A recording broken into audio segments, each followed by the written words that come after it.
Hello, welcome guys. If you haven't subscribed, make sure you subscribe to the channel. Today, I had the privilege to interview Batholomew Hottor, and this gentleman came from Ghana about a year ago, and he attended Queen's University, and now he's a project analyst for Ontario Ministry of Infrastructure.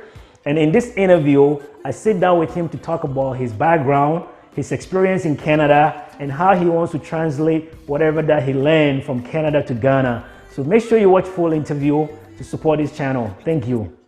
Good boy, how are you doing? Good.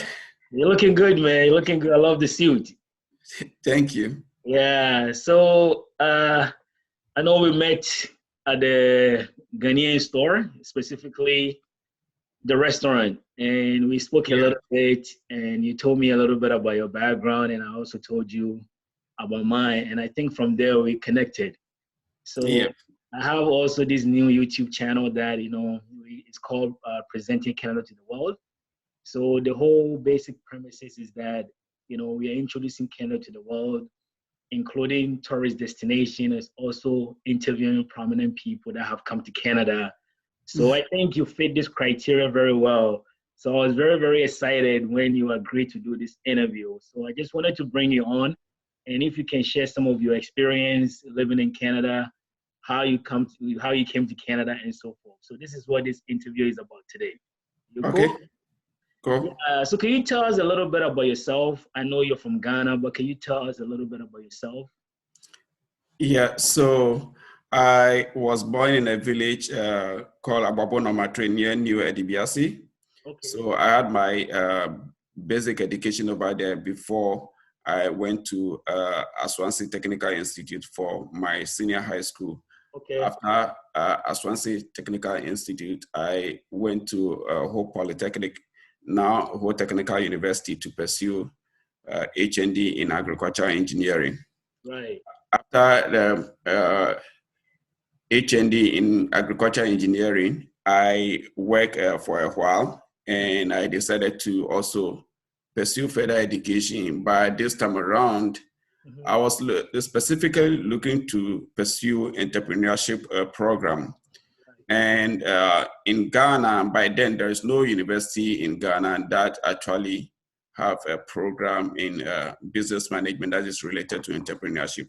So I decided to go to Brigham Young University, Idaho, to pursue my bachelor's in business management, focusing on entrepreneurial management. So I did that through online.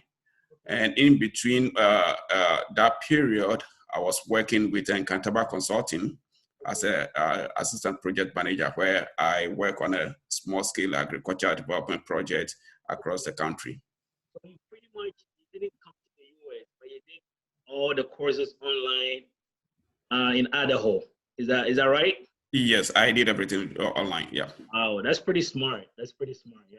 Yeah. Okay, so a couple of questions that I have for you. So you told me about yourself. Now, my next question is, when did you move to Canada, and why did you choose to come to Canada specifically? Why Canada specifically?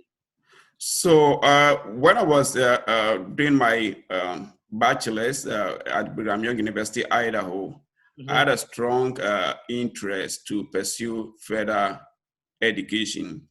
And I'm looking to a master's program that deals with innovation and entrepreneurship. So right after I graduated from Brigham Young University, I decided to apply to schools in the US and also in Canada that are pursuing that kind of program. And for me, at that point, I was not looking to a typical MBA program. I was looking to a one-year program that is involved in entrepreneurship and innovation. Right. So I applied for 3 schools in the US, and I got admitted in all the 3 schools. And I applied for 2 schools in Canada, and I got into one, and I decided to come to the one in Canada. So I came to Canada last year to pursue. You got 3 admission from the US, which is also one of the top schools in the world, and also you got admission in Canada. So yes. What was the trigger? What made you decide that you're gonna turn down the 3 US universities and come to Canada? And I know you went to Queens, and Queens is also one of the top schools in the world. So what made you make that decision or that call? So when I look into the US program, Right. it's kind of very expensive. And I also look at the immigration system. What are some of the opportunities for me when I graduated from the program?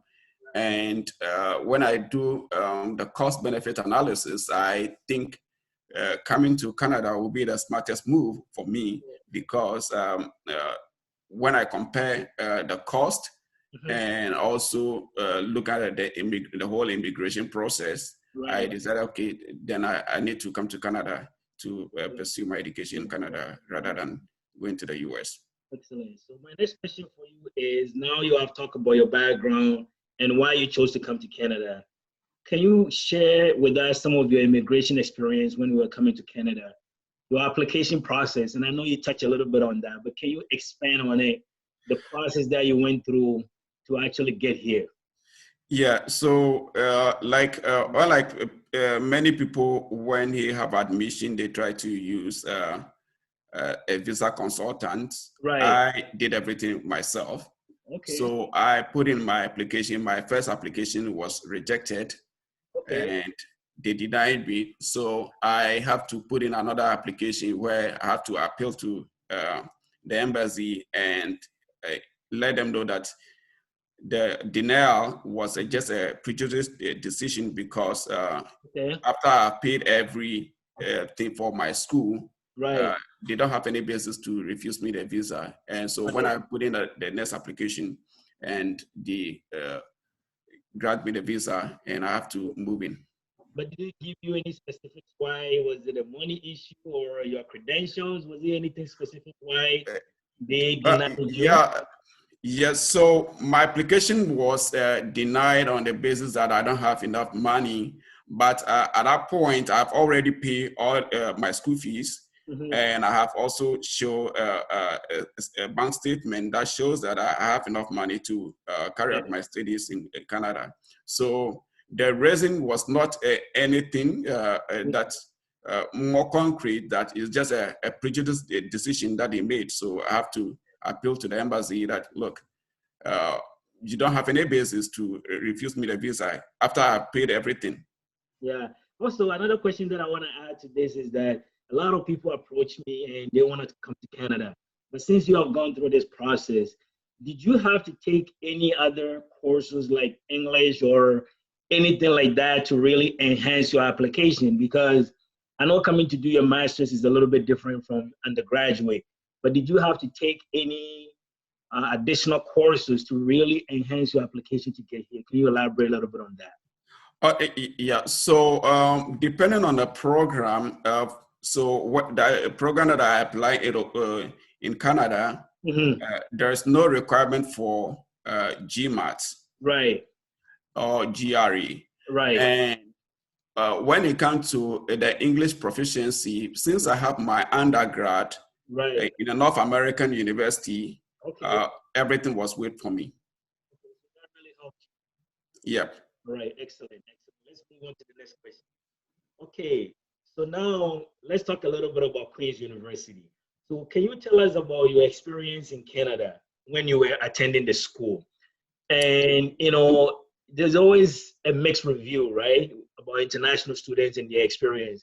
So with you specifically, can you tell me a little bit about your experience at the school, some of the advantages and disadvantages, and what you learned from these experience?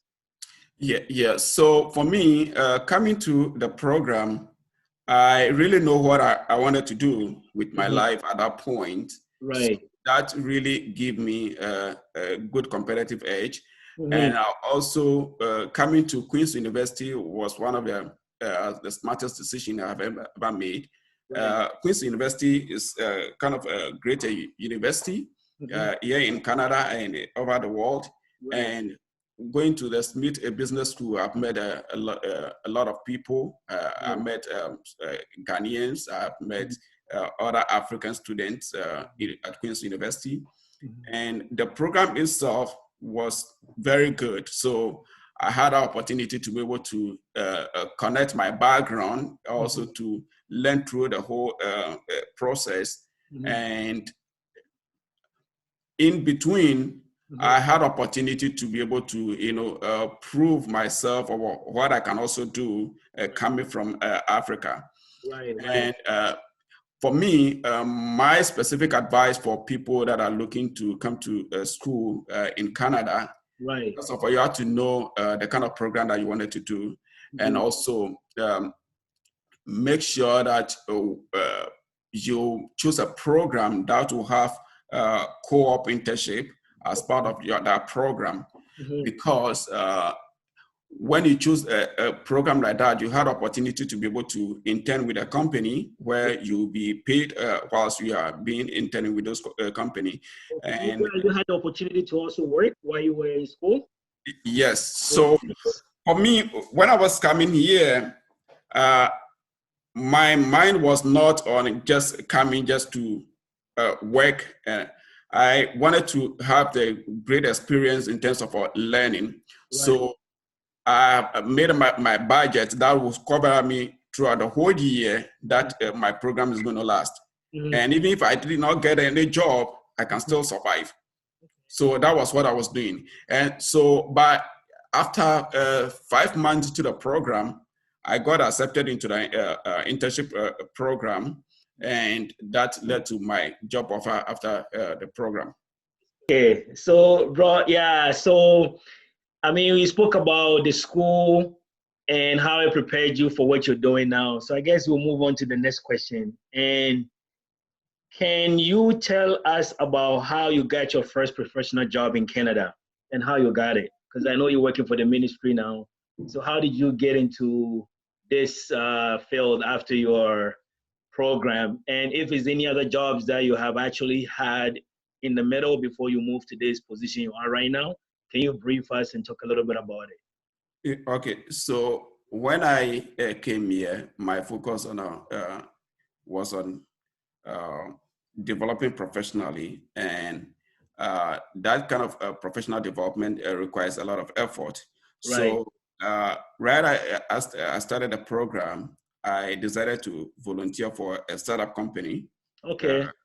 Build Skills Academy, as an innovation strategy consultant, working with a CEO to develop a strategy on how to launch the product in West African market. So I conducted a bit of a research study for them and compile a report on how they can build a strategy to launch in the West African market. And I did that. And at some point, I got a job posting on our school job board. Okay. So after I saw the job posting, because our program, we have every student has an advisor and also a career coach. So after discussing with my advisor and a career coach, and my career coach, I decided to sit down and prepare my resume and also revise my cover letter and put in application. So I did that, and I got called for the interview. So, and I did the same thing with my career coach, where we have to sit down, go through all the job description to look at for the loopholes on how I'm going to tackle the interview.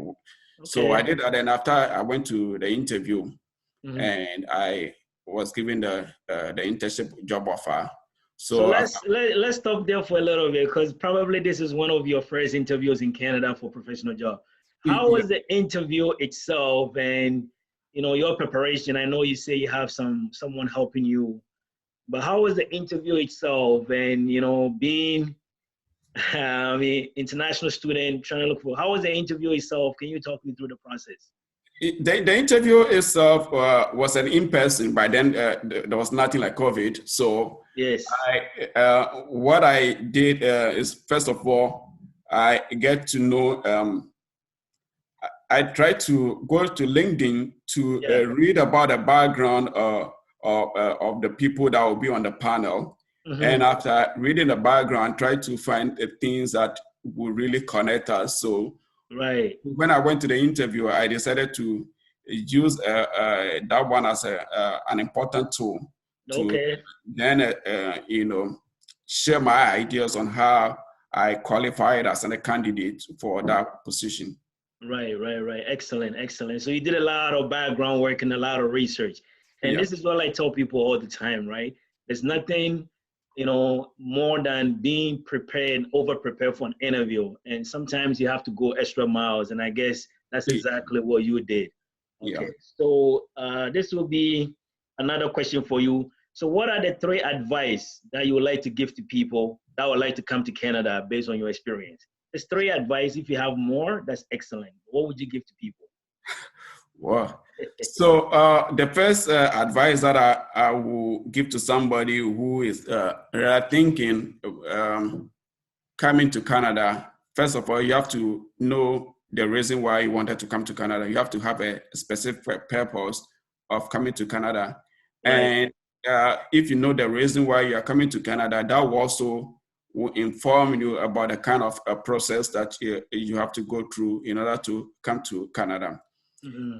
My second advice is that make sure if you're coming to Canada, come through the right way.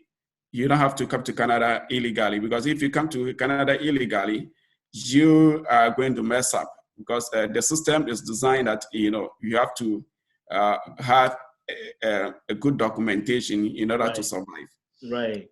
Yeah. So, and the third advice that I would give, especially for those that are coming as an international student, mm-hmm. is that make sure you have a budget that can cover you for at least 6 months, even without getting a job offer.